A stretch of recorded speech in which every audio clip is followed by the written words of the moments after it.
Now that the elections are over in Taiwan, it seems like everyone and their mother has a hot take. Now that the dust has settled, in today's Taiwan Insider, we're going to have some key takeaways. I'm Andrew Ryan. I'm Natalie. So let's take a look at what's been on our radar this week. President Tsai has won a second term in office. After winning the 2020 election Saturday, she told the BBC that Taiwan does not need to declare its independence because it is already sovereign. Taiwan has laid to rest 8 members of the military who were killed in a helicopter crash on January 2nd. Among their number was Chief of the General Staff, Sheng. People lined the streets to watch as a motorcade brought the deceased to the Defense Ministry, where President Tsai and other top officials paid their respects. At the funeral, the president pledged her full support to the armed forces. Health authorities are working to keep a pneumonia outbreak in the Chinese city of Wuhan from reaching Taiwan. Although the disease appears to only spread between people under limited circumstances, officials aren't taking any chances. Precautionary measures include health screenings at the nation's airports. The military is taking extra steps to ensure Taiwan's safety during the upcoming Lunar New Year holiday. The Air Force held drills to ensure that it can scramble F-16s in just 6 minutes. And a story that went under our radar this week, mobile payments have surged in Taiwan in an unlikely demographic, people over the age of 46. Statistics show that close to 78% of those aged 46 to 55 made mobile payments last year. Large numbers of senior citizens are adopting the technology too. Now let's go to our words of the week. Andrew, are you ready to guess my word? Yes, what do you have, Natalie? Alrighty. Elections. Party. It's related. Party time. Passport. Passport. Passover. Passion. That's right. Okay. The Taiwanese people have a lot of passion for elections. We'll be talking about Taiwanese voters in today's show. Also, we saw hundreds of foreign observers and experts come, and we'll be hearing from them in today's show as well. All right. Excellent word. You ready for mine? Yes. All right. Here we go. Democracy. How boring Yours is was that? easier. So, of course, the reason why I chose democracy is because we all got a civics lesson in democracy this past week. And you mentioned those observers. They were quite moved by Taiwan's level of democracy, which I think is very hard to achieve in countries around the world. We're seeing all sorts of things like, people trying to stop people from voting and things like that, trouble with vote counts. But Taiwan actually does this pretty well. And so we're celebrating that this week. That's right. So let's put our words up on the shelf. Also today, do you know where this is? This mysterious view is not from a movie set. It was captured at a famous scenic area in Taiwan. Those are car headlights shining through what looks like heavy fog, a view that requires cold weather.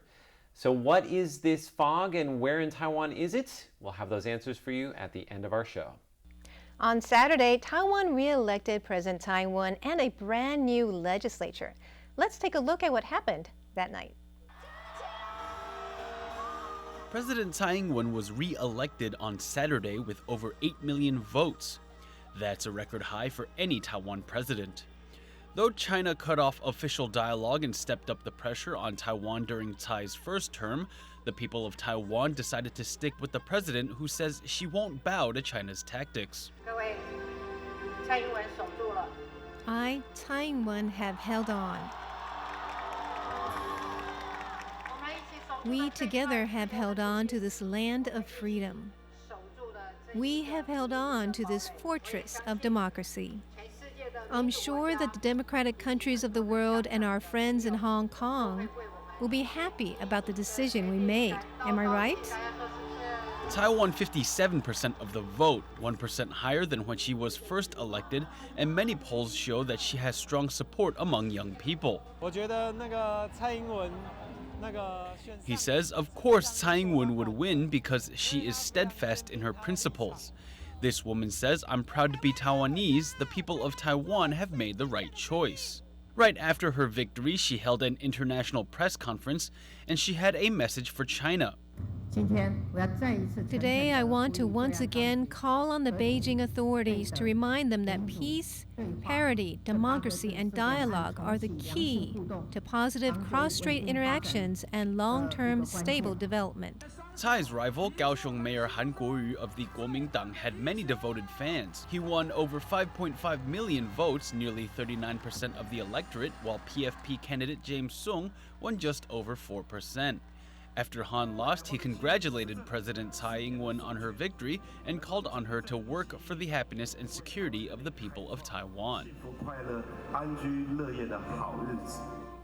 The KMT's Han Kuo-yu lost by over 2.6 million votes. Now, during our live election coverage, we asked the head of Stanford University's Taiwan Democracy and Security Project, Carl Templeman, where he thinks the KMT should go from here. The million-dollar question for the KMT is how they recover from this defeat and what their China policy is going to look like going forward. It obviously wasn't good enough to win this election, and it's given their reliance on older voters and their trouble with young voters, that challenge is just going to get much worse over the next couple of election cycles. And so they really need to think long and hard about how to reform their policy and their own internal organization as well. So it's not just about China policy, it's also about how they're going to get younger voters, how are they going to groom the next generation. Do you have your eyes on anybody from the KMT that could potentially help bring the party into the 2020s? Well, it's easy to forget tonight that the KMT actually had a smashing victory in 2018, and most of the local county and city executives are KMT members. And so that's where the real talent of the next generation of the party lies, and that's where I would expect to find the next most formidable national party leader or candidate. So Ho Yo-yi in New Taipei is an obvious possibility. Liu Xiuyan as the mayor of Taichung City is another one. So those two are, they lead major municipalities in Taiwan. They're both local politicians first and foremost. They haven't gotten involved in too many intra-party fights or ideological battles, and so that tends to make a better profile for a formidable national run. With President Tsai winning by such a big margin on Saturday night, you could say that she has a mandate to push forward with her policies. But does the DPP also have room for improvement? Here's what political economist Sharu Shirley Lin had to say. You can see there is appeal for the KMT, and there is very strong appeal. You would say it's a minority. However, you cannot ignore those voters. So from my point of view as a political economist, I would say that the DPP needs to look out. Are they solving people's livelihood problems? Are they giving people jobs and a future? I don't think there's very much the DPP can do about China, because that's up to Beijing. The cards are in Beijing's court. But the DPP needs to develop strategies to develop better public policy, implement domestic reforms to benefit a broad spectrum of society, and look at the 3 million voters for Han Kuo-yu that you see on the screen. They need to feel like they're part of the community. And what do you think they should do? The government, the new government, in terms of economics? The DPP. Yeah. Yes. Our future is with young leaders who are willing to sacrifice their own, if you will. There are many things they could have been doing. It's not easy running for office in Taiwan. And I think that the DPP needs to be a younger party, develop better public policy think tanks, and really hear the voice of people, and not assume that just because they win in this election that they can just, they lack public consultation, if you will, both on cross-strait relations, on business relations, and on domestic reforms. China put a lot of pressure on President Tsai in her first term. So many are wondering what's next in relations with China. Well, I asked the head of Stanford University's Taiwan Democracy and Security Project, Carl Templeman, what he thinks will happen in cross-strait relations in Tsai's second term. The ball is really in Beijing's court. There's a couple ways to interpret this election from Beijing, but what you cannot interpret it as is a sign that their current strategy towards Taiwan is working. You know, they tried to undercut Tsai Ing-wen almost from her first day in office. They have poached a bunch of diplomatic allies. They put a lot of pressure on her administration in the international sphere, and all of that has resulted in a share of the vote in 2020 that is almost exactly the same as what she got in 2016. So it's a repeat. That's true. Yeah. That's true. So- So nothing's changed in terms Yeah, of. so if this is your support. strategy, then so one way to interpret this in Beijing is that their strategy is just fundamentally failing, and they may need to, take a pause, step back, and fundamentally reassess. And there is a precedent for that in Beijing's Taiwan policy. They did something like that in 2005 after Chen Shui-bian narrowly won re-election. His second term, yeah. Yeah. Now, we also asked Templeman if he thinks China will change its strategy and perhaps be friendlier to Tsai and her administration.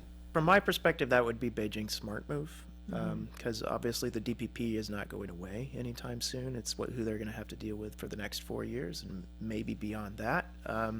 But we haven't seen a whole lot of flexibility or creative thinking from Xi Jinping's China these days. And so what I worry about is that they'll pursue they'll basically double down on what they've done in the last 4 years. So it's a kind of beatings continue until the morale improves strategy. So they'll continue to poach diplomatic allies. They'll continue to pressure the administration, shrink economic space.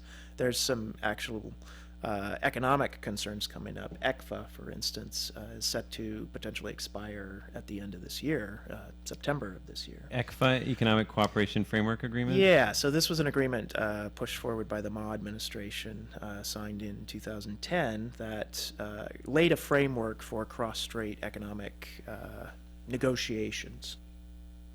Now, the people are the ones who decided Taiwan's election. In today's Taiwan Explained, I'm going to tell you more about Taiwan's voters. In today's Taiwan Explained, I'm going to tell you all about Taiwanese voters. All right, Natalie, we have 60 seconds on the clock. Are you ready? Yes, I am. All right, let's do it. Taiwanese voters can be very passionate about elections. Hundreds of thousands went to the presidential candidates' rallies last week. Then on election day, they went to their hometown to vote.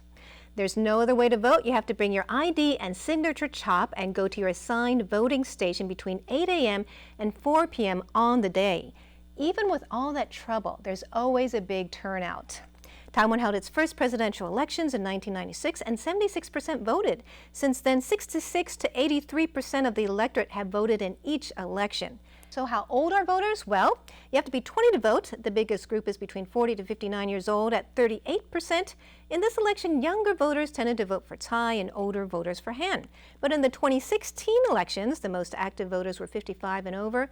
Younger voters were less active, and women under 60 had a higher turnout than men. Nearly 70% of voters are registered in the 6 major cities. New Taipei City has the most at over 3.3 million. I made it. Very nice, Thank Natalie. you. Good job.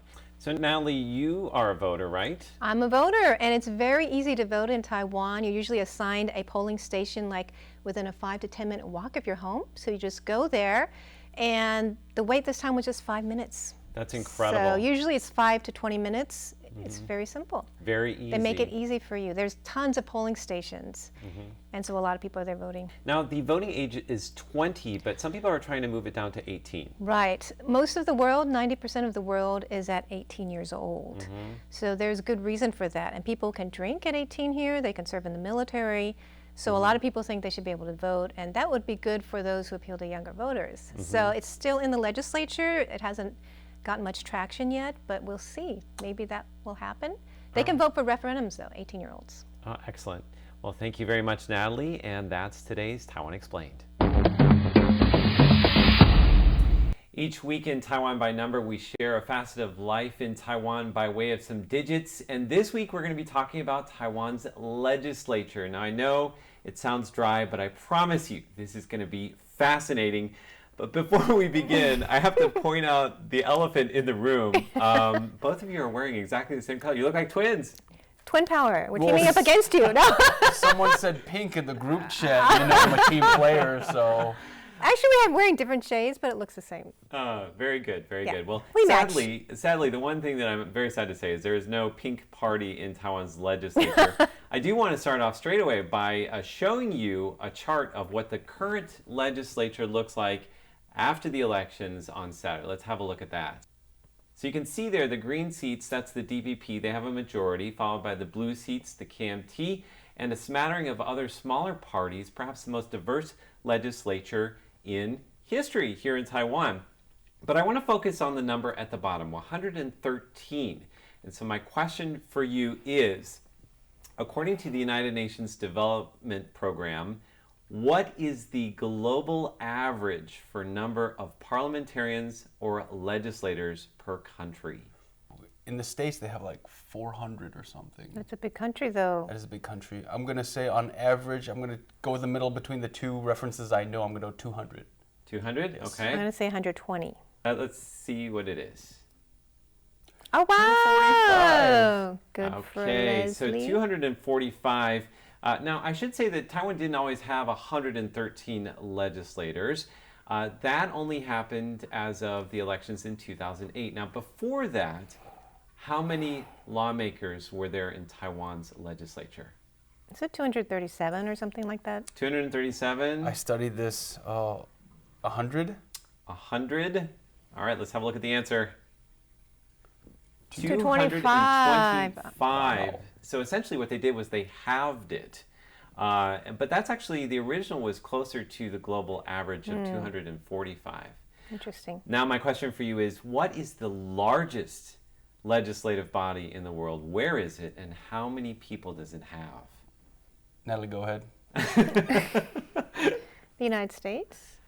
Yeah, 430 or whatever you said. okay. I remember it's like India. They have like 650. Let's have a look at the answer. Whoa! So nearly 3,000 members of this is the National People's Congress in China. Does that count? It does count. Okay. They actually are elected, but gonna not ask the same directly thing. by the people. It's elected by a lower body. So it's a tier system, and they also vote on legislation. So it's different. It's not the same as a democracy like we have That's here a in trick Taiwan. question. I do want to show you another look at that same body. Let's have a look at this. So that's what it looks like if you Whoa. plot them out on with dots on a They little have chart different there. parties as well? They do have people from different groups that participate. All those little red dots, that's the Communist Party of China. So of course they have a majority in that legislative body. But it's interesting to see that, right? 3,000 seats as compared to 113 here in Taiwan. Now, in the most recent election, Taiwan saw its number of female lawmakers rise again. And this is an That's area great. that Taiwan does very well in. So my question for you is, what percentage of Taiwan's lawmakers are women? Well, I know last time it was, I think, 39%, so let's say 42%. 42%, Leslie? 45. 45%. Let's have a look at the answer. Ah, hey, I got it. Round it up. 41.6%. We'll say you can round up for that. Nice That's job, right. Natalie. All right. So there are a total of 47 lawmakers who are women in Taiwan's 113-member legislature. So that's good, but it's still about 10 seats away from parity.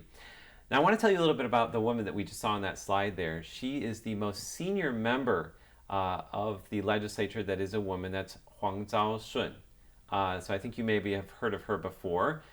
She served for 8 terms, a total of 27 years. Now, in this last election, she did not win re-election, but the person who's taking over her seat is a woman. So They're used to having a woman helping them out. that's right. So I guess it's very something that they're used to there in that district. Now I want to finish up by talking about age. Now this one I'm more excited about than any of the other figures, and the reason is they're both looking at me like Exciting. is because I calculated the numbers myself. Well, good for you. So I went through all of the lawmakers and I found the average age of all the lawmakers in this legislature and the last one. Let's start off with this one. What is the average age of lawmakers in Taiwan? I'm going to guess 48, and I think I know what the last one was. Can I say it? Yes. 50. Okay, interesting. 48. So 48. I think they're down getting from 50. younger. Okay. I'm going to say 41.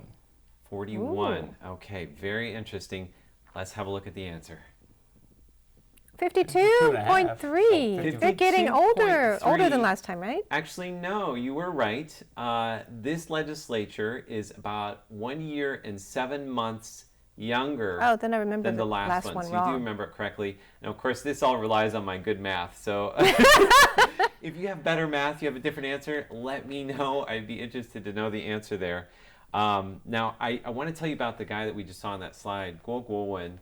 He is the exact average age of a legislator in Taiwan's my gosh. legislature. He is 52 years old. That's very interesting. Yeah. Thanks, Andrew. I crunched those numbers. It took me about an hour, but we did it. And that's today's Taiwan by Number.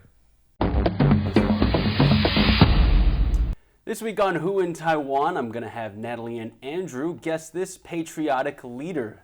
Now, guys, we're just coming out of the elections. This could be anybody. That's right. Could so be many people in anybody. the news. Button Yes. number 1, I have Natalie So. Button number 2, I have Andrew Ryan. You guys ready to play? Yes. Ready to play. All right, here we go. Number 1. He was born in Shilin, Taipei. His father was an engineer. His father passed away due to a work accident when he was young. He got into Taipei's most prestigious boys' school, Jianguo High School. However, he would later drop out to work to take some financial burden off of his mother. He's a trained pilot. In fact, he's trained in Saudi Arabia. He was one of the first to be trained in the Mirage F2000-5. He had a hand in getting Taiwan the F-16Bs. Andrew.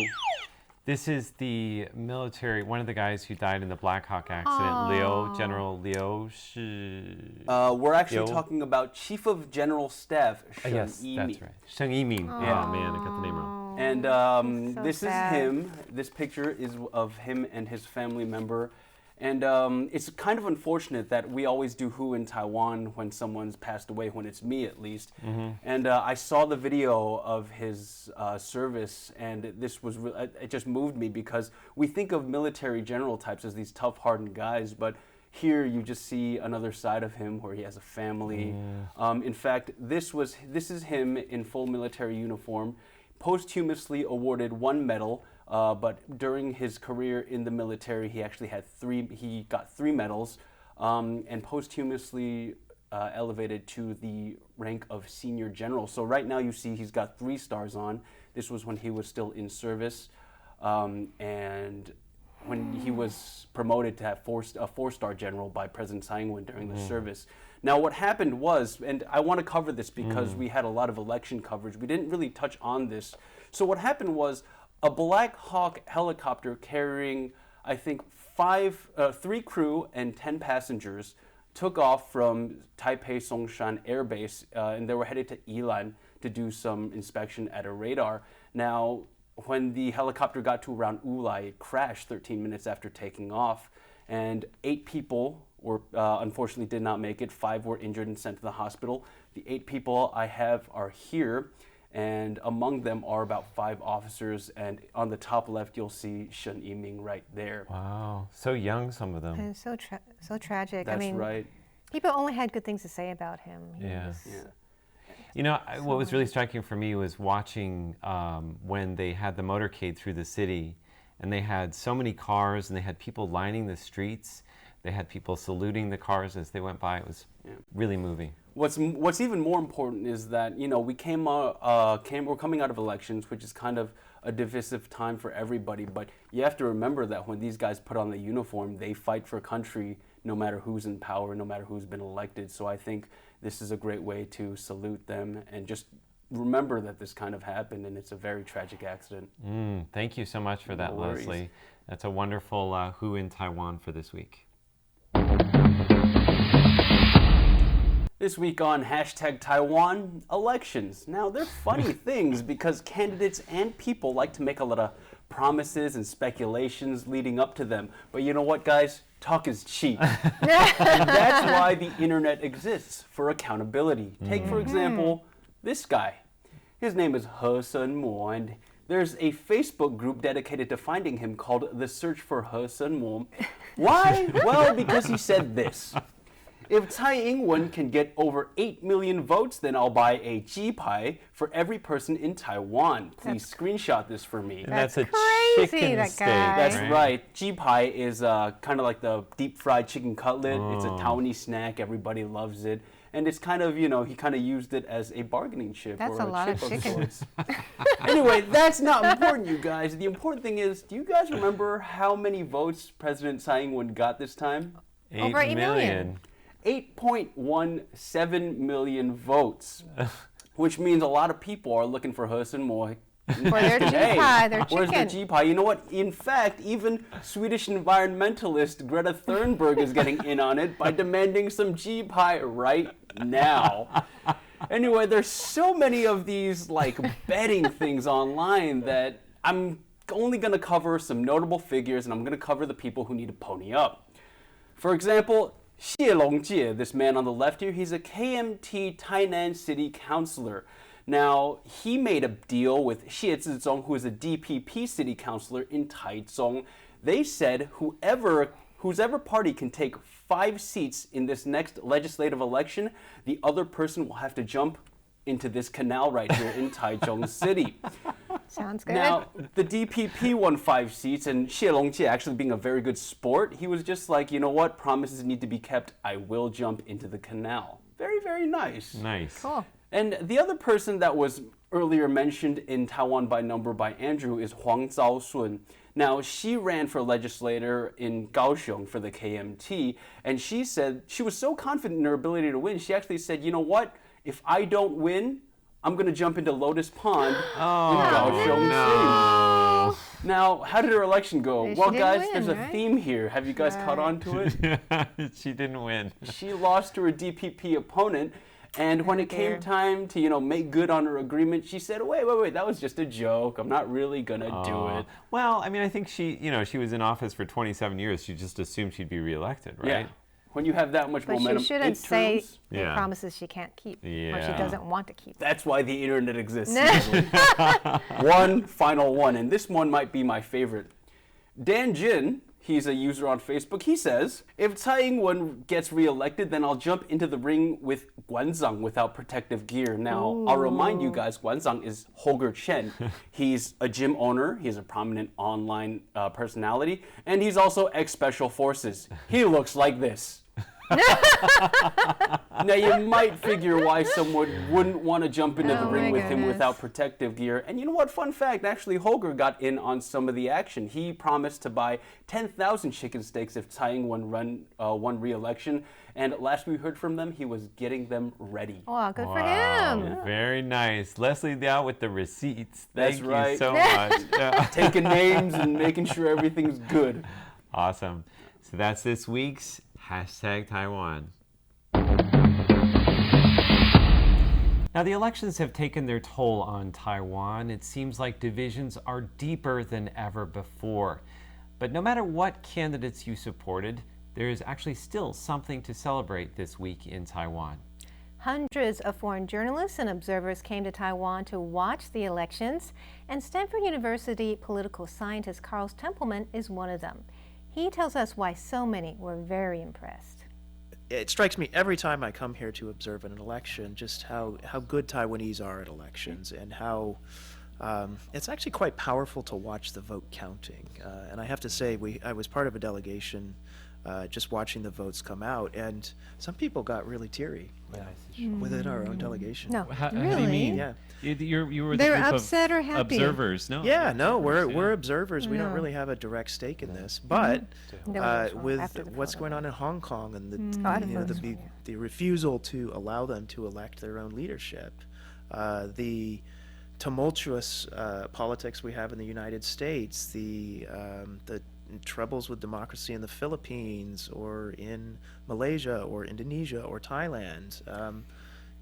Taiwan does this really well, and nobody here seems to bat an eye. And Taiwanese really need to appreciate just how good they've got it, and That's how a good reminder. and how good they do this. That's a very good So- reminder because we get a little tired actually. Yeah. Election Impact TV Yeah, because the election fatigue. What are you talking campaigning, about? Right, campaigning right. is so intense for a long Right, time. right. Everybody's just relieved that the election yeah. is Yeah. over, but we have a legitimate new president. We know exactly how how many votes she's going to win. We know exactly who the new legislature is going to be. There's not, as far as I can see so far, not any serious controversy about the vote tallying, and that goes a long way. And I think I was reading, you were saying that when they tally the votes, they actually hold up each vote one by one to show who the person has voted for, too. Is that yes, correct? And that's part of what makes it so powerful, is that anyone who wants to watch the counting can come in and do it. And at the CEC, wow. you mean? No, at the physical polling booth. Oh, okay. Yeah, if people don't know this, if you have an opportunity, go watch a Taiwanese vote count, because the same place where people go in to vote is where they count the votes. The ballot boxes are immediately rearranged and then open, and the whole thing is completely transparent. So they show each vote to everybody in the audience, and it could be anybody. It could be me. It could be so a foreigner could go and watch foreigner this could as go well. in, a reporter could go in, members of the campaigns could go in, or just mostly it's ordinary Taiwanese who live in the precinct and want to see how their precinct voted. And the other thing is, the vote, they are acting effectively as democratic monitors. So holding up each vote means that they can see that the vote has been cast correctly and recorded correctly. And occasionally, somebody gets it wrong, and somebody in the audience calls them out on it. And there's a kind of argument, you got that wrong. Right? And then, in classic Taiwanese fashion. And that is just really empowering. It's, some old obasan, like, keeping Taiwan's democracy on track. The grannies keeping us on track. We need that. And finally today, where in Taiwan? Now at the top of the show, we showed you a photo and asked if you knew where it was. Let's take one more look at that photo. This mysterious view is not from a movie set. It was captured at a famous scenic area in Taiwan. Those are car headlights shining through what looks like heavy fog, a view that requires cold weather. Where in Taiwan is this? Let's have a look at the answer. This is a stretch of highway running through the alley Sheng Mountains in Jiayi, southern Taiwan. The heavy fog that's hovering over the highway is actually clouds that have become extra thick due to an incoming cold air mass and the increased humidity at this particular time of year. Capturing the beautiful view is no easy task. The clouds have to be just the right thickness for the lights of the villages and cars to shine through. Many photographers say they braved the cold, damp weather, waiting many nights high up in the mountains just to capture this otherworldly scene on film. Well, we hope you enjoyed this inside look at Taiwan this week. Be sure to smash those like and follow buttons on social media. Yes, and leave a comment below. We'd love to hear from you. For Taiwan Insider, I am Natalie So. I'm Leslie Liao. And I'm Andrew Ryan. See you next week.